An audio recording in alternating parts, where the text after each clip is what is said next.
My brother sold our childhood home while I was serving overseas, taking every last cent and leaving me with nowhere to go when I came back.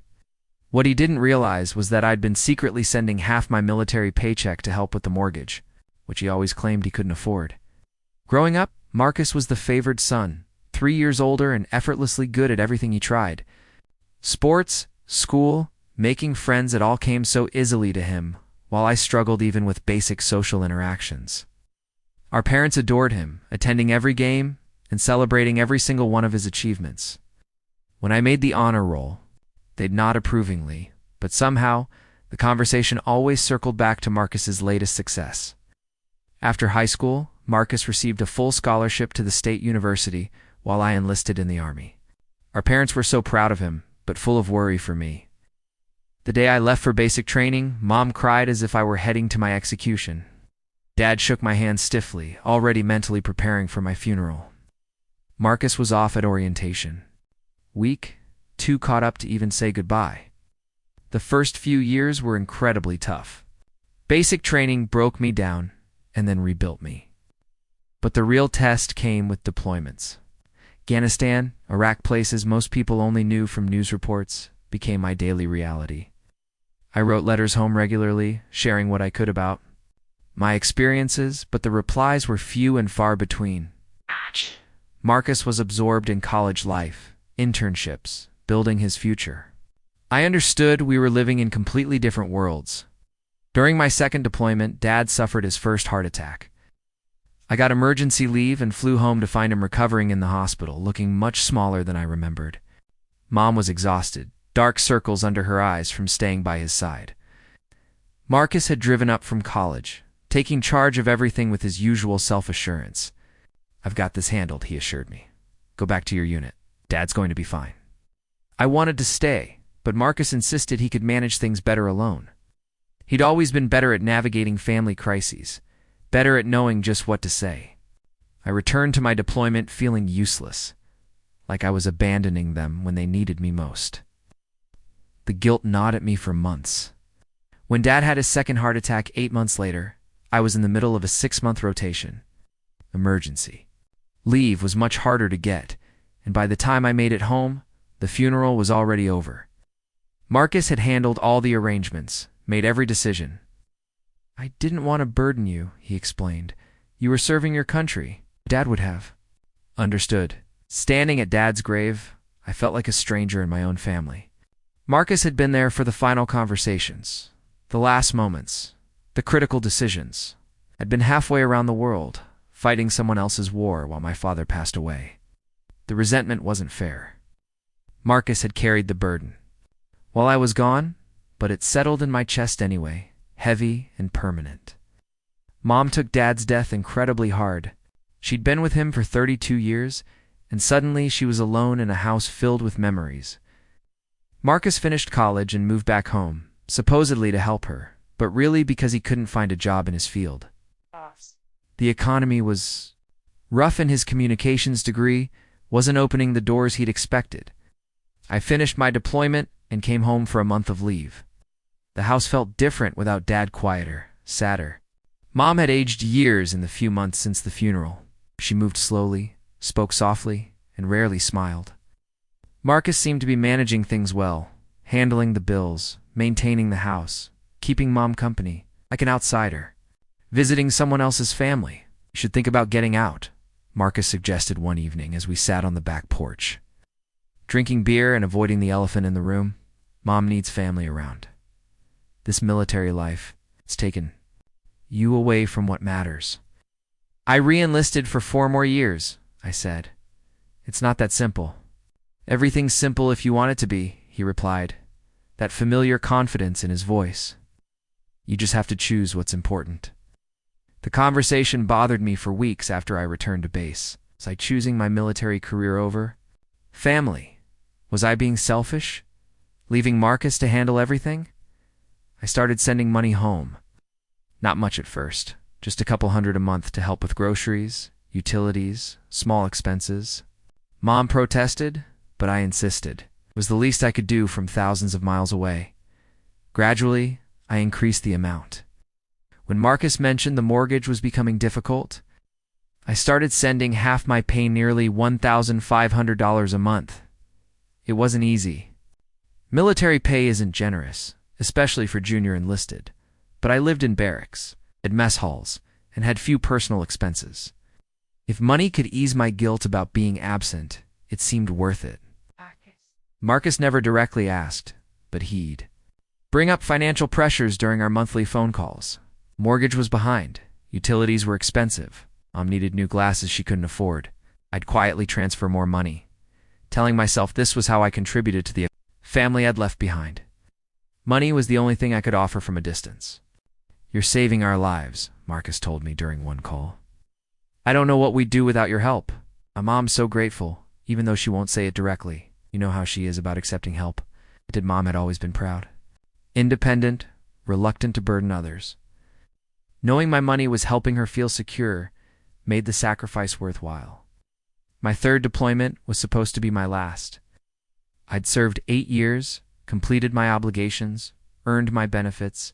The plan was to come home, use my GI Bill for college, maybe settle down near Mom and Marcus, start building a life that included family instead of revolving around military duty.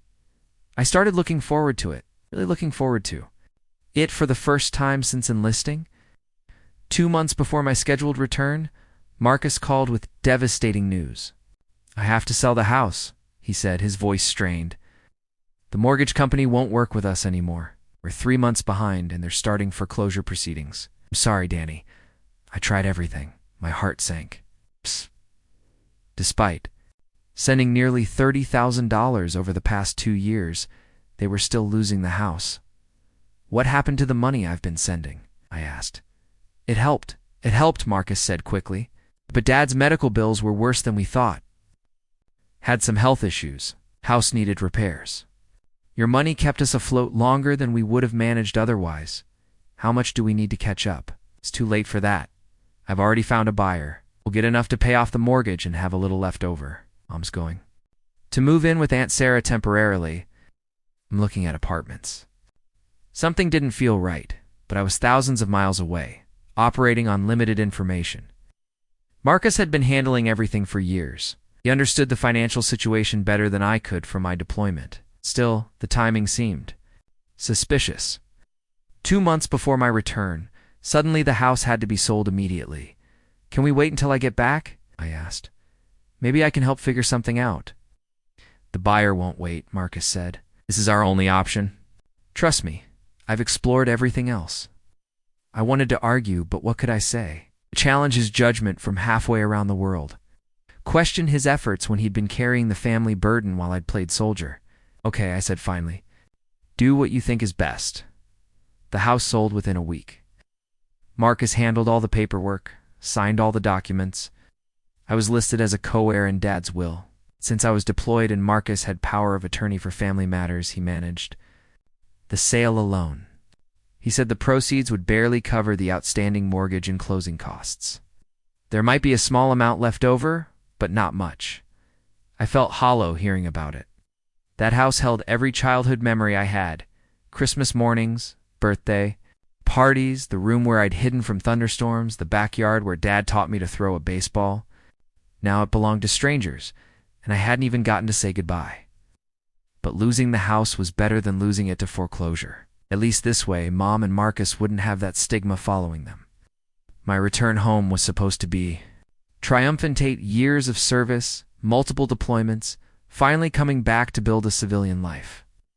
Instead, I flew into an airport where no one was waiting.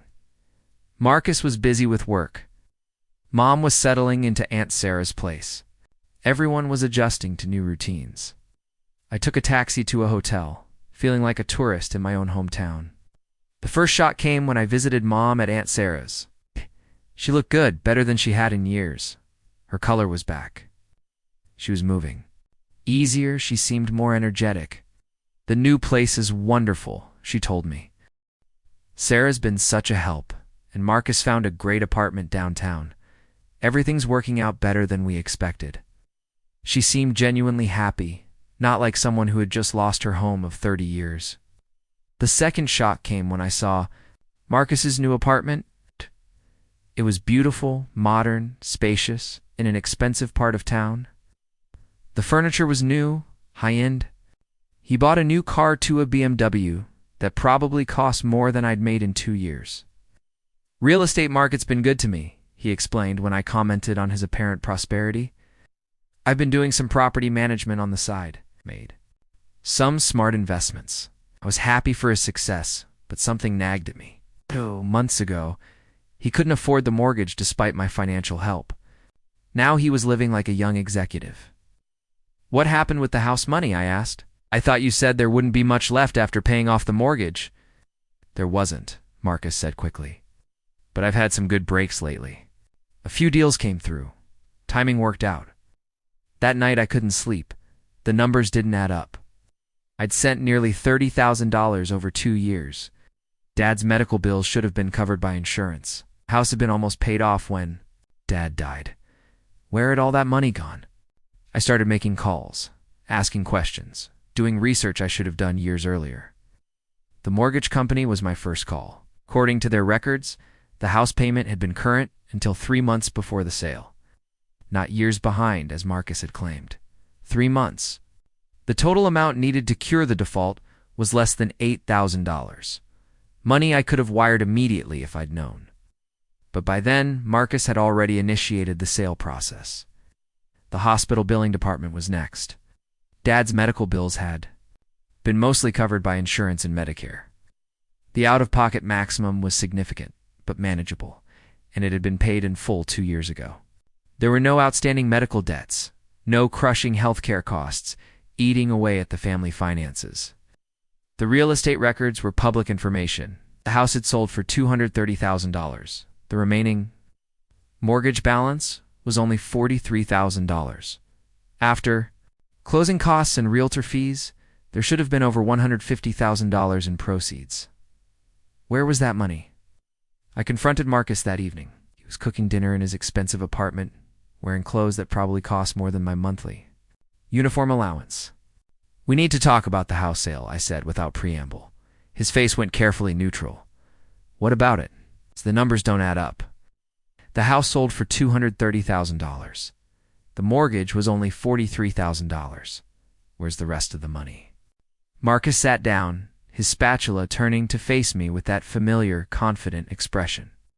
There were a lot of expenses you don't know about. Repairs, back taxes, legal fees. The house needed work before it could sell. These things add up. Show me the receipts. I don't have to show you anything. Handled everything while you were playing soldier. I saved what I could from a bad situation. Playing soldier? The words hit me like a physical blow. I was serving my country while sending you $1,500 a month, money you apparently didn't need since you were living just fine. Marcus laughed, but there was no humor in it. You want to know the truth? Fine. Yes, I kept the money. All of it. The house money, your monthly payments, everything. You know why? 'Cause you abandoned us. Dad died while you were overseas. Mom grieved alone while you were playing hero. I was here dealing with reality while you were living your military fantasy. The room spun. You stole from me. I took what I was owed. 8 years of handling your responsibilities, taking care of our mother, managing the family business while you were off playing war games, considerate payment for services rendered. That was my inheritance too. Half that house was mine. Half the responsibility was yours too. But you left that to me. Can't abandon your family and then expect to profit from their sacrifices. I stared at my brother, the golden child, the favored son. It's the one who'd always been better at everything. You planned this. The whole time I was sending money, you were planning to steal it. I planned to survive, Marcus said coldly. To build a life while you were gone. To take care of Mom while you were chasing adventure. Someone had to be the responsible one. I was responsible. I sent you $30,000. You sent money to ease your guilt. There's a difference. The accusation stung because it held truth. I had been trying to buy my way out of guilt to purchase absolution for my absence, but that didn't justify theft. I want my money back. What money? I don't see any money. I see a brother who was never here when he was needed, finally coming. Home to make demands? I have records. Bank transfers. I can prove what I sent? Prove it to who, Mom? She thinks you've been generous, but she doesn't know the amounts. The IRS, it was family money. Family support. Good luck with that. I realized then how carefully he'd planned this. No formal agreements. No documentation of what the money was. No paper trail connecting my transfers to the house expenses, just a brother helping family, which could be interpreted any way Marcus wanted. My generosity had been turned into a weapon against me. Where am I supposed to live? I asked. The practical reality hitting me. I don't know. Figure it out. You're a grown man with military training. I'm sure you'll manage. The dismissal in his voice was devastating. This was my brother, my family, the people I'd thought I was supporting and protecting. I was homeless, broken, alone. I left his apartment that night with nothing but my duffel bag and a shattered understanding of my family.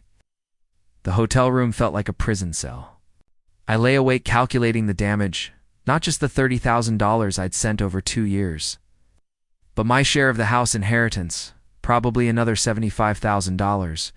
Marcus had stolen over $100,000 from me, and he felt justified doing it. The next morning I called Mom. Did you know about the money I was sending Marcus? I asked. The monthly payments? What monthly payments? Mom's confusion was genuine. You've been generous with gifts. But Marcus never mentioned regular payments. He said, you helped occasionally when you could. So Marcus had hidden the extent of my contributions, letting Mom think I was doing the bare minimum while portraying himself as the sole provider. Mom, I need to tell you something about the house sale. What about it? Marcus handled everything beautifully. I know it was hard on him losing the family home, but he made the best of a difficult situation. I explained the real numbers, the actual mortgage balance, the amount of money that should have remained after the sale. Mom was quiet for a long time. That can't be right, she said finally. Marcus said the expenses ate up everything. He showed me papers. What papers? Bills? Receipts. I don't remember all the details, but there were a lot of them. Mom, I think he lied to both of us. Don't say that. Marcus has been taking care of me for years. He wouldn't steal from family, but doubt had crept into her voice. Could hear it, the same uncertainty I'd felt when the numbers didn't add up. Will you ask him about it? Just ask to see the documentation from the house sale. I don't want to accuse him of anything. You're not accusing. You're asking questions about your own house, your own finances. You have that right? Mom called. Back that evening, I talked to Marcus. Her voice was strained. He got very angry when I asked about the house money. He said you were trying to cause trouble. You were jealous of his success. He refused to show me any papers. Said I should trust him like I always have. What do you think? I think my sons are breaking my heart. The confrontation with Mom changed everything. Marcus called me the next day, furious. How dare you turn Mom against me? She's been crying. All night because of your lies? They're not lies. Prove it. Take me to court, sue me. Do whatever you think you can do. But stop poisoning Mom's mind with your conspiracy theories. I just want what's mine. You want to destroy the family because you can't accept that life moved on while you were gone? Some brother you are. I did consult a lawyer. The consultation was free, but the news wasn't good. Civil litigation would be expensive, time-consuming, and uncertain. Marcus had been clever about covering his tracks. The monthly payments I'd sent could be argued as voluntary family support. The house sale had been legal. He'd had power of attorney, and as co-executive of Dad's estate, he'd had the authority to sell. Proving that he'd misrepresented the financial situation would be difficult without clear documentation. You might win eventually, the lawyer said, but it could take years and cost tens of thousands in legal fees. Even if you win, collecting might be impossible if he spent the money. Sometimes the legal system can't fix family betrayals. The truth was bitter, but undeniable. Marcus had stolen from me, but he'd done it in a way that made legal recourse nearly impossible. I spent the next week in that hotel room trying to figure out my next move. I had my military discharge pay enough for a few months of expenses, but not enough to start over completely. My plan had been to use my share of the house inheritance for college, maybe a down payment on a place of my own. Instead, I was starting From zero, while my brother lived in luxury, bought with my money, the job market for veterans was challenging. My military experience was valuable, but translating it to civilian terms was harder than expected. I'd been away for 8 years, missing the networking opportunities that help people find good positions. Meanwhile, Marcus had been building connections, establishing himself, creating the foundation for his current success, while living rent-free in our parents' house and spending my money. I found a small apartment in a rough part of town, the kind of place I could afford on unemployment benefits and odd jobs. It was a far cry from the life I'd envisioned, but it was shelter. I started taking construction work, using skills I'd learned in the military to earn enough for basic expenses. Every day was a struggle. Every purchase a careful calculation. Marcus, meanwhile, was thriving. Through mutual friends, I heard about his new girlfriend, his promotion at work, his vacation plans. He joined a country club, bought expensive electronics, started shopping at stores I couldn't afford to even window shop in. All of it financed directly or indirectly by money he'd stolen from me. The injustice burned in my chest like acid. 3 months after my return, Mom called. "I need to see you," she said. "There's something I have to tell you." We met at a diner halfway between her new place and my apartment. She looked older, more fragile than I remembered. The stress of her son's conflict was weighing on her. I hired an accountant to look at the house sale, she said without preamble. I needed to know the truth. The accountant had found what I'd suspected. The house sale had generated significant proceeds that Marcus had never disclosed. The claimed expenses were either non-existent or grossly exaggerated. Repairs he'd said were necessary had never been done. Been current. The legal fees were standard, not excessive. He took almost everything, Mom said, her voice barely above a whisper. Over $100,000 that should have been split between you boys. "I'm sorry," I said, reaching across the table to squeeze her hand. "I'm sorry you had to find out this way." "I raised him better than this," she said, tears running down her cheeks. "I don't understand how he could steal from his own brother, lie to his own mother.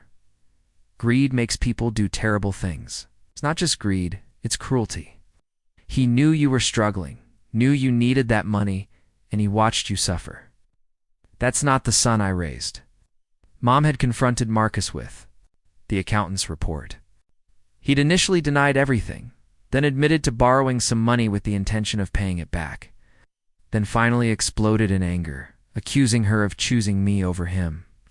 He said I was an ungrateful old woman who didn't appreciate his sacrifices. Mom said he told her if she wanted to believe lies about him, she could figure out her own living arrangements. The golden child had finally shown his true colors, and Mom was devastated.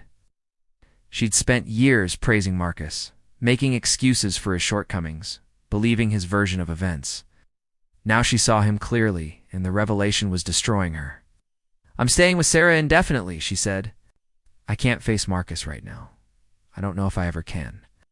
"What do you want me to do?" I asked. "Nothing," Mom said firmly.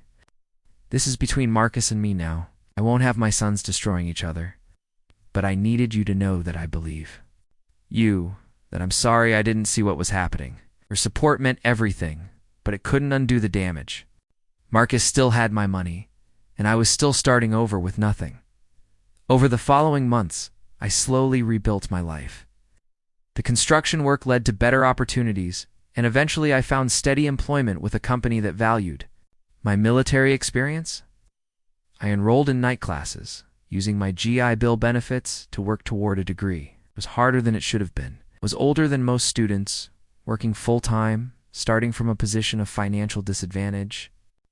But I was making progress. Marcus's life, meanwhile, began to unravel. The accountant Mom had hired reported his findings to the appropriate authorities. While criminal charges were unlikely, the IRS became interested in Marcus's sudden prosperity. His employer learned about the family situation and questioned his integrity. His girlfriend left when she discovered his financial situation was built on deception. The house of cards he'd constructed began to collapse. He called me 6 months after Mom's confrontation, his voice different, smaller, less confident. "We need to talk," he said. "I want to make things right." We met at the same diner where Mom had told me about the accountant's report. Marcus looked tired, stressed, older than his years. The golden child was tarnished. "I messed up," he said without preamble. "I know I hurt you, hurt Mom. I want to fix it." "How do you fix stealing $100,000? "I can pay you back. It'll take time, but I can do it. I've been working with a financial planner, figuring out payment schedules." "Why now?" "'Cause you got caught. Because I realized what I lost. Mom won't speak to me. You hate me. I destroyed my family for money." I studied my brother's face, looking for signs of genuine remorse. "You had 8 years to do the right thing. 8 years of taking my money while watching me struggle. Why should I believe you've changed?" "Because I have nothing left to lose." He said, "My reputation is shot. My relationship is over. Mom looks at me like I'm a stranger." The money didn't buy me anything worth having. It was probably true, but it didn't erase the damage. Even if you pay back every penny, you can't undo what you did to Mom. She's never going to trust you again. "I know, but maybe someday she'll forgive me." "What about me? Do you think I'll forgive you?" Marcus was quiet for a long time. "I hope so, but I understand if you can't." The repayment plan Marcus proposed was comprehensive but slow. Full restitution would take nearly 10 years, assuming he could maintain his income and discipline. It was something, but it wasn't justice. Justice would have been having my inheritance when I needed it, not getting it back in installments over a decade. Still, it was better than nothing. "I'll think about it," I told him, "but understand, this doesn't fix us. You're not my brother anymore. You're someone who owes me money. That's all." Now, the pain in Marcus's eyes was real, but so was the pain he'd caused. Some betrayals can't be undone with apologies and payment plans. I agreed to the repayment terms, mostly because the alternative was getting nothing. Marcus has been making payments for 2 years now, and he's been consistent. The money helps, but it doesn't heal the wound. Every payment is a reminder of what he did, of what our relationship used to be. Mom and Marcus have reconciled somewhat. She needed her son back, and he needed her forgiveness. They'll never have the same relationship, but they have something. She's disappointed in him, and he knows it. But love is complicated. Families are complicated. Marcus and I remain estranged. We're polite when family situations require it, but we're not brothers anymore. He stole more than money. He stole trust, family, the future we might have had. Some thefts can't be repaid no matter how many checks you write. I'm doing well now. The degree is finished. The career is stable. I've even started dating someone who understands my complicated family situation. I bought a small house last year, not the home I grew up in, which belongs to strangers, but a place that's mine. It's smaller than Marcus's apartment, but I earned it honestly. Sometimes people ask if I'll ever forgive Marcus completely. The answer is complicated. I forgive him for being weak, for making terrible choices when he was scared and overwhelmed. I don't forgive him for watching me struggle while he prospered, for lying to Mom, for stealing 8 years of my financial security. Some things are unforgivable. The most painful part isn't the money, though that hurt. It's knowing that my brother, the person I trusted most in the world, was capable of such cruelty. He didn't just steal from me, he enjoyed it, felt justified, even righteous about it. That's the betrayal I can't get past, but I survived. I rebuilt. I'm stronger now than I was before, more careful about trust, more aware of people's capacity for deception. Marcus taught me valuable lessons, just not the ones he intended. Sometimes the most painful experiences are the most educational. He still has 6 years of payments left. We'll see if he makes them. All if his remorse is genuine or just another manipulation. Either way, I'll be fine. I learned to live without him once. I can do it again.